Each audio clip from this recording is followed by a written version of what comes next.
l'école n'a plus le monopole de la transmission. Vous pouvez toujours réformer l'école, mais comme elle n'a que 10% d'efficacité dans cette affaire, ça ne sert à rien. Lorsqu'on parle de l'école et d'une réforme de l'école, on oublie complètement qu'il y a, disons, 50, 60 ans et en deçà, l'école était, elle avait le monopole ou quasi de la transmission. De la transmission aussi bien de la morale civique que des mathématiques, que de l'histoire, etc. Aujourd'hui, il en est complètement différent. C'est-à-dire que entre les journaux, les revues, la radio, la télé et les réseaux sociaux, plus encore la publicité, nous sommes bombardés sans arrêt d'informations et par conséquent, l'école n'a plus le monopole de la transmission de l'information ou de la science. Je dirais volontiers que nous sommes dans une société pédagogique. Par conséquent, vous pouvez toujours réformer l'école, mais comme elle n'a que 10% d'efficacité dans cette affaire, ça ne sert à rien, à la désorganiser plutôt qu'à l'organiser. Moi, je crois profondément que la réforme, c'est en amont. Il faudrait changer complètement tous nos systèmes qui fabriquent cette société pédagogique.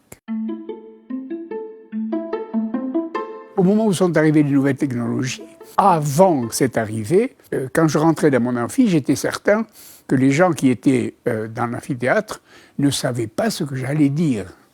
Tandis qu'aujourd'hui, il suffit de prendre le sujet du cours et de taper sur Wikipédia pour être un peu au courant de ce qui va se passer.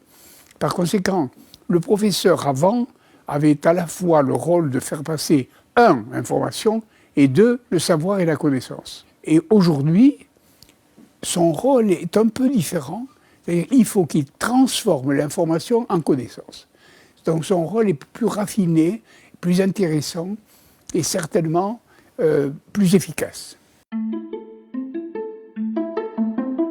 Espérer que ça veut dire simplement qu'on est un peu décalé par rapport aux habitudes usuelles.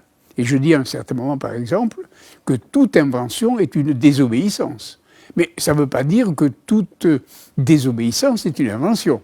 Ça serait trop beau. C'est-à-dire quand on a un peu le sens de l'humour ou un peu de l'ironie, etc., on bénéficie d'une sorte de décalage, si bien qu'on voit le réel ou ce qui passe autour de nous de manière un peu oblique. Pas de manière convenue, pas de manière absolument connue de toutes les institutions ou des habitudes sociales, mais un peu originale. Vous voyez ? Et c'est cette originalité qui est très importante. Et l'espièglerie, c'est un peu ça. C'est un peu l'addition, si vous voulez, entre le rire et l'originalité.